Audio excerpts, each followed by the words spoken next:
آپ کو قافلے کے ساتھ اس لیے نہیں لے جایا گیا تھا کہ آپ کم عمر کے تھے۔ آپ وہیں پیڑ کے نیچے بیٹھ گئے۔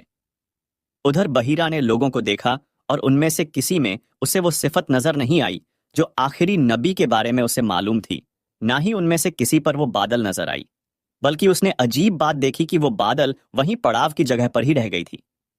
اس کا صاف مطلب یہ تھا کہ بادل وہیں ہے جہاں اللہ کے رسول ہیں۔ تب اس نے کہا، اے قریش کے لوگوں، میری دعوت سے آپ میں سے کوئی بھی پیچھے نہیں رہنا چاہیے۔ اس پر قریش نے کہا، اے بحیرہ، جن لوگوں کو آپ کی اس دعوت میں لانا ضروری تھا ان میں سے تو کوئی رہا نہیں؟ ہاں، ایک لڑکا رہ گیا ہے جو سب سے کم عمر ہے۔ بحیرہ بولا، تو پھر کرپیا اسے بھی بلا لیں۔ یہ کتنی بری بات ہے کہ آپ سب آئیں اور آپ میں سے ایک رہ جائے، اور میں نے اسے آپ لوگوں کے ساتھ دیکھا تھا۔ تب ایک شخص گیا اور آپ کو ساتھ لے کر بحیرہ کی طرف روانہ ہوا۔ اس وقت وہ بادل آپ کے ساتھ ساتھ چلی اور پورے راستے اس نے آپ پر سایہ کے رکھا۔ بحیرہ نے یہ منظر صاف دیکھا۔ وہ اب آپ کو اور زیادہ غور سے دیکھ رہا تھا اور آپ کے جسم مبارک میں وہ نشان تلاش کر رہا تھا جو اس کی کتابوں میں درج تھے۔ جب لوگ کھانا کھا چکے اور ادھر ادھر ہو گئے، تب بحیرہ آپ کے پاس آیا اور بولا، میں لات اور عجا کے نام پر آپ سے کچھ باتیں پوچھنا چاہتا ہوں۔ جو میں پوچھوں آپ مجھے بتائیں۔ اس کی بات سن کر آپ نے فرمایا، لات اور عجا بتوں کے نام پر مجھ سے کچھ نہ پوچھو۔ اللہ کی قسم، مجھے سب سے زیادہ نفرت انہی سے ہے۔ اب بحیرہ بولا، اچھا تو پھر اللہ کے نام پر بتائیں جو میں پوچھنا چاہتا ہوں۔ تو آپ نے فرمایا، پوچھو، کیا پوچھنا ہے؟ اس نے بہت سے سوالات کیے، آپ کی عادتوں کے بارے میں پوچھا۔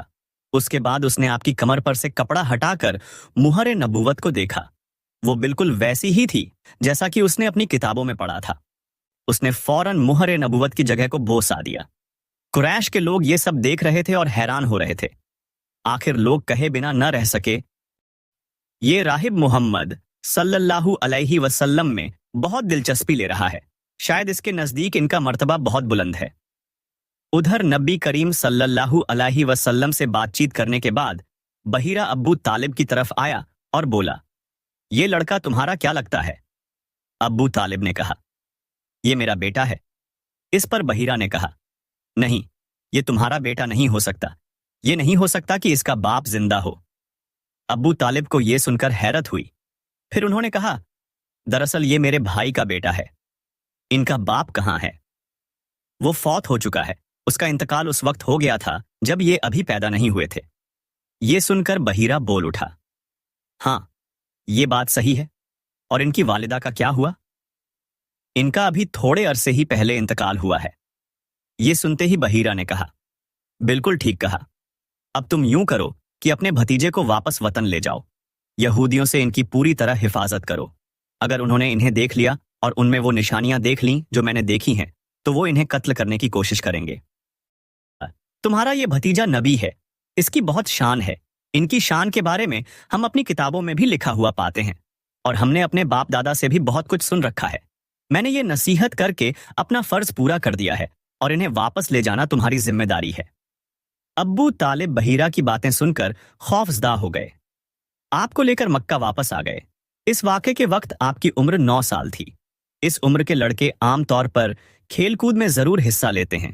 ان کھیلوں میں خراب اور گندے کھیل بھی ہوتے ہیں۔ اللہ تعالیٰ نے آپ کو اس سلسلے میں بھی بالکل محفوظ رکھا۔ جاہلیت کے زمانے میں عرب جن برائیوں میں جکڑے ہوئے تھے، ان برائیوں سے بھی اللہ تعالیٰ نے آپ کی حفاظت فرمائی۔ ایک واقعہ آپ نے خود بیان فرمایا۔ ایک قریشی لڑکا مکہ کے بالائی حصے میں اپنی بکریاں لیے میرے ساتھ تھا۔ میں نے اس سے کہا، تم ذرا میری بکریوں کا دھیان رکھو تاکہ میں قصہ گوئی کی محفل میں شرکت کر سکوں۔ وہاں سب لڑکے جاتے ہیں۔ اس لڑکے نے کہا، اچھا۔ اس کے بعد میں روانہ ہوا۔ میں مکہ کے ایک مکان میں داخل ہوا تو مجھے گانے اور باجے کی آواز سنائی دی۔ میں نے لوگوں سے پوچھا، یہ کیا ہو رہا ہے؟ مجھے بتایا گیا کہ ایک قریشی کی فلاں شخص کی بیٹی سے شادی ہو رہی ہے۔ میں نے اس طرف توجہ دی ہی تھی کہ میری آنکھیں نیند سے جھکنے لگیں، یہاں تک کہ میں سو گیا۔ پھر میری آنکھ اس وقت کھلی جب دھوپ مجھ پر پڑی۔ آپ واپس اس لڑکے کے پاس پہنچے تو اس نے پوچھا، تم نے وہاں جا کر کیا کیا؟ میں نے اسے واقعہ سنا دیا۔ دوسری رات پھر ایسا ہی ہوا۔ مطلب یہ کہ قریش کی لغو محفلوں سے اللہ تعالیٰ نے آپ کو محفوظ رکھا۔ قریش کے ایک بت کا نام بوانا تھا۔ قریش ہر سال اس کے پاس حاضری دیا کرتے تھے، اس کی بے انتہا عزت کرتے تھے، اس کے پاس قربانی کا جانور ذبح کرتے، سر مہڑاتے، سارا دن اس کے پاس اعتکاف کرتے۔ ابو طالب بھی اپنی قوم کے ساتھ اس بت کے پاس حاضری دیتے۔ اس موقع کو قریش عید کی طرح مناتے تھے۔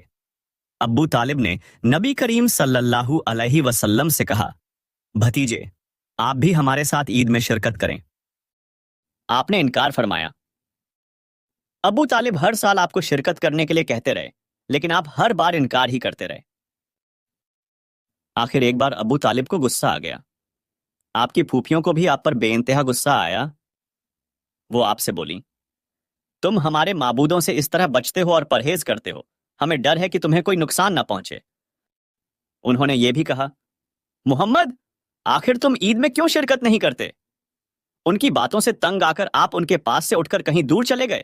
اس بارے میں آپ فرماتے ہیں، میں جب بھی بوانا یا کسی اور بت کے نزدیک ہوا، میرے سامنے ایک سفید رنگ کا بہت قداور آدمی ظاہر ہوا۔ اس نے ہر بار مجھ سے یہی کہا، محمد، پیچھے ہٹو، اس کو چھونا نہیں۔ خانہ کعبہ میں تانبے کے 2 بت تھے، ان کے نام اصاف اور نائلہ تھے۔ طواف کرتے وقت مشرک برکت حاصل کرنے کے لیے ان کو چھوا کرتے تھے۔ حضرت زید بن حارث رضی اللہ عنہ فرماتے ہیں، ایک مرتبہ آپ صلی اللہ علیہ وسلم بیت اللہ کا طواف کر رہے تھے، میں بھی آپ کے ساتھ تھا۔ جب میں طواف کے دوران ان بتوں کے پاس سے گزرا تو میں نے بھی ان کو چھوا۔ نبی پاک صلی اللہ علیہ وسلم نے فوراً فرمایا، ان کو ہاتھ مت لگاؤ۔ اس کے بعد ہم طواف کرتے رہے۔ میں نے سوچا ایک بار پھر بتوں کو چھونے کی کوشش کروں گا تاکہ پتہ تو چلے ان کو چھونے سے کیا ہوتا ہے، اور آپ نے کس لیے مجھے روکا ہے۔ چنانچہ میں نے ان کو پھر چھو لیا۔ تب آپ نے سخت لہجے میں فرمایا، کیا میں نے تمہیں ان کو چھونے سے منع نہیں کیا تھا؟ اور میں قسم کھا کر کہتا ہوں، نبی پاک صلی اللہ علیہ وسلم نے کبھی بھی کسی بت کو نہیں چھوا، یہاں تک کہ اللہ نے آپ کو نبوت عطا فرما دی اور آپ پر وحی نازل ہونے لگی۔ اسی طرح اللہ تعالی حرام چیزوں سے بھی آپ کی حفاظت فرماتے تھے۔ مشرک بتوں کے نام پر جانور قربان کرتے، پھر یہ گوشت تقسیم کر دیا جاتا تھا یا پکا کر کھلا دیا جاتا تھا، لیکن آپ نے کبھی بھی ایسا گوشت نہ کھایا۔ خود آپ نے ایک بار ارشاد فرمایا، میں نے کبھی کوئی ایسی چیز نہیں چکھی جو بتوں کے نام پر ذبح کی گئی ہو، یہاں تک کہ اللہ تعالیٰ نے مجھے نبوت عطا کر دی۔ اسی طرح آپ سے پوچھا گیا، کیا آپ نے بچپن میں کبھی بت پرستی کی؟ آپ نے ارشاد فرمایا، نہیں۔ آپ سے پھر پوچھا گیا، آپ نے کبھی شراب پی؟ جواب میں ارشاد فرمایا، نہیں، حالانکہ اس وقت مجھے معلوم نہیں تھا کہ کتاب اللہ کیا ہے اور ایمان کی تفصیل کیا ہے۔ آپ صلی اللہ علیہ وسلم کے علاوہ بھی اس زمانے میں کچھ لوگ تھے جو جانوروں کے نام ذبح کیا گیا گوشت نہیں کھاتے تھے اور شراب کو ہاتھ نہیں لگاتے تھے۔ بچپن میں آپ نے بکریاں بھی چرائیں۔ آپ مکہ کے لوگوں کی بکریاں چرایا کرتے تھے۔ معاوضے کے طور پر آپ کو ایک سکہ دیا جاتا تھا۔ آپ فرماتے ہیں، اللہ تعالیٰ نے جتنے نبی بھیجے ان سب نے بکریاں چرانے کا کام کیا، میں مکہ والوں کی بکریاں کرارید سکہ کے بدلے چرایا کرتا تھا۔ مکہ والوں کی بکریوں کے ساتھ آپ اپنے گھر والوں اور رشتہ داروں کی بکریاں بھی چرایا کرتے تھے۔ پیغمبروں نے بکریاں کیوں چرائیں، اس کی وجاہت یوں بیان کی جاتی ہے، اس کام میں اللہ تعالیٰ کی زبردست حکمت ہے۔ بکری کمزور جانور ہے، لہٰذا جو شخص بکریاں چراتا ہے اس میں قدرتی طور پر نرمی، محبت اور انکساری کا جذبہ پیدا ہو جاتا ہے۔ ہر کام اور پیشے کی کچھ خاصیتیں ہوتی ہیں، مثلاً کسائی کے دل میں سختی ہوتی ہے، لوہار جفاکش ہوتا ہے، مالی نازک طبیعت کا ہوتا ہے۔ اب جو شخص بکریاں چراتا رہا، جب وہ مخلوق کی تربیت کا کام شروع کرے گا تو اس کی طبیعت میں سے گرمی اور سختی نکل چکی ہوتی ہے۔ مخلوق کی تربیت کے لیے وہ بہت نرم مزاج ہو چکا ہوتا ہے، اور تبلیغ کے کام میں نرم مزاج کی بہت ضرورت ہوتی ہے۔ عربوں میں ایک شخص بدر بن موسر غفاری تھا۔ یہ عکاج کے میلے میں بیٹھا کرتا تھا، لوگوں کے سامنے اپنی بہادری کے قصے سنایا کرتا تھا، اپنی بڑھائیاں بیان کرتا تھا۔ ایک دن اس نے پیر پھیلا کر اور گردن اکڑا کر کہا، میں عربوں میں سب سے زیادہ عزت دار ہوں، اور اگر کوئی خیال کرتا ہے کہ وہ زیادہ عزت والا ہے تو تلوار کے زور پر یہ بات ثابت کر دکھائے۔ اس کے یہ بڑے بول سن کر ایک شخص کو غصہ آ گیا۔ وہ اچانک اس پر جھپٹا اور اس کے گھٹنے پر تلوار دے ماری۔ اس کا گھٹنا کٹ گیا۔ یہ بھی کہا جاتا ہے کہ گھٹنا صرف زخمی ہوا تھا۔ اس پر دونوں کے قبیلے آپس میں لڑ پڑے۔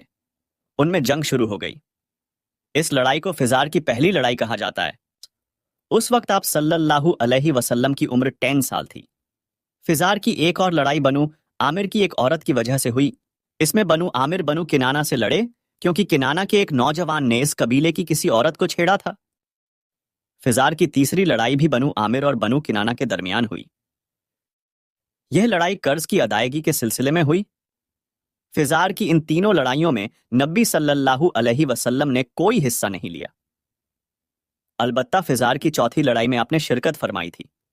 عربوں کے یہاں 4 مہینے ایسے تھے کہ ان میں کسی کا خون بہانا جائز نہیں تھا۔ یہ مہینے ذوالقعدہ، ذوالحجہ، محرم اور رجب تھے۔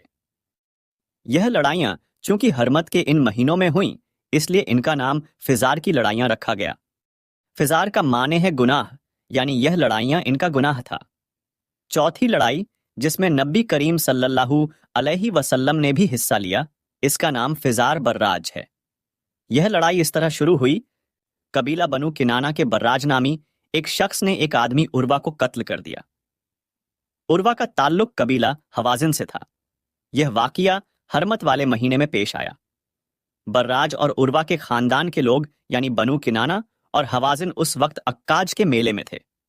وہیں کسی نے بنو کنانہ کو یہ خبر پہنچا دی کہ براج نے عروہ کو قتل کر دیا ہے۔ یہ خبر سن کر بنو کنانہ کے لوگ پریشان ہوئے کہ کہیں میلے ہی میں حوازن کے لوگ ان پر حملہ نہ کر دیں، اس طرح بات بہت بڑھ جائے گی۔ چنانچہ وہ لوگ مکہ کی طرف بھاگ نکلے۔ حوازن کو اس وقت تک خبر نہیں ہوئی تھی۔ انہیں کچھ دن یا کچھ وقت گزرنے پر خبر ہوئی۔ یہ بنو کنانہ پر چڑھ دوڑے، لیکن بنو کنانہ حرم میں پناہ لے چکے تھے۔ عربوں میں حرم کے اندر خون بہانا حرام تھا، اس لیے حوازن رک گئے۔ اس دن لڑائی نہ ہو سکی، لیکن دوسرے دن بنو کنانہ کے لوگ خود ہی مقابلے کے لیے باہر نکل آئے۔ ان کی مدد کرنے کے لیے قبیلہ قریش بھی میدان میں نکل آیا۔ اس طرح فزار کی یہ جنگ شروع ہوئی۔ یہ جنگ 4 یا 6 دن تک جاری رہی۔ اب چونکہ قریش بھی اس جنگ میں شریک تھے، لہٰذا آپ کے چچا آپ کو بھی ساتھ لے گئے، مگر آپ نے جنگ کے سب دنوں میں لڑائی میں حصہ نہیں لیا۔ البتہ جس دن آپ میدان جنگ میں پہنچ جاتے تو بنی کنانہ کو فتح ہونے لگتی، اور جب آپ وہاں نہ پہنچتے تو انہیں شکست ہونے لگتی۔ آپ نے اس جنگ میں صرف اتنا حصہ لیا کہ اپنے چچاؤں کو تیر پکڑاتے رہے، اور بس 6 دن کی جنگ کے بعد بھی کوئی فیصلہ نہ ہو سکا۔ آخر دونوں گروہوں میں صلح ہو گئی، لیکن یہ کافی خون خرابے کے بعد ہوئی تھی۔ اس جنگ کے فوراً بعد حلف الفضول کا واقعہ پیش آیا۔ یہ واقعہ اس طرح ہوا کہ قبیلہ زبید کا ایک شخص اپنا کچھ مال لے کر مکہ آیا۔ اس سے یہ مال آس بن وائل نے خرید لیا۔ یہ آس بن وائل مکہ کے بڑے لوگوں میں سے تھا۔ اس کی بہت عزت تھی۔ اس نے مال تو لے لیا، لیکن قیمت ادا نہ کی۔ زبیدی اس سے اپنی رقم کا مطالبہ کرتا رہا، لیکن آس بن وائل نے رقم ادا نہ کی۔ اب یہ زبیدی شخص اپنی فریاد لے کر مختلف قبیلوں کے پاس گیا۔ اس نے سب کو بتایا کہ آس بن وائل نے اس پر ظلم کیا ہے، لہٰذا اس کی رقم دلوائی جائے۔ اب چونکہ آس مکہ کے بڑے لوگوں میں سے تھا، اس لیے ان سب لوگوں نے آس کے خلاف اس کی مدد کرنے سے انکار کر دیا، الٹا اسے ڈانٹ ڈپٹ کر واپس بھیج دیا۔ جب زبیدی نے ان لوگوں کی یہ حالت دیکھی تو دوسرے دن صبح سویرے وہ ابو کیس نامی پہاڑی پر چڑھ گیا۔ قریش ابھی اپنے گھروں میں ہی تھے۔ اوپر چڑھ کر اس نے بلند آواز سے کچھ اشعار پڑھے، جن کا لب و لعاب یہ تھا: اے فہر کی اولاد، ایک مظلوم کی مدد کرو جو اپنے وطن سے دور ہے اور جس کی تمام پونجی اس وقت مکہ کے اندر ہی ہے۔ اس زبیدی شخص کی یہ فریاد آپ کے چچا زبیر بن عبد المطلب نے سن لی۔ ان پر بہت اثر ہوا۔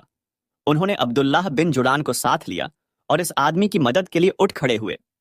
پھر ان کے ساتھ بنو ہاشم، بنو جوہرہ اور بنو اسد کے لوگ بھی شامل ہو گئے۔ یہ سب عبداللہ بن جڑان کے گھر جمع ہوئے۔ یہاں ان سب کو کھانا کھلایا گیا۔ اس کے بعد ان سب سے خدا کے نام پر حلف لیا گیا۔ حلف کے الفاظ یہ تھے: ہم ہمیشہ مظلوم کا ساتھ دیتے رہیں گے اور اس کا حق اسے دلاتے رہیں گے۔ اس حلف کا نام حلف الفضول رکھا گیا۔ اس عہد اور حلف کے موقع پر اللہ کے رسول صلی اللہ علیہ وسلم بھی قریش کے ساتھ موجود تھے۔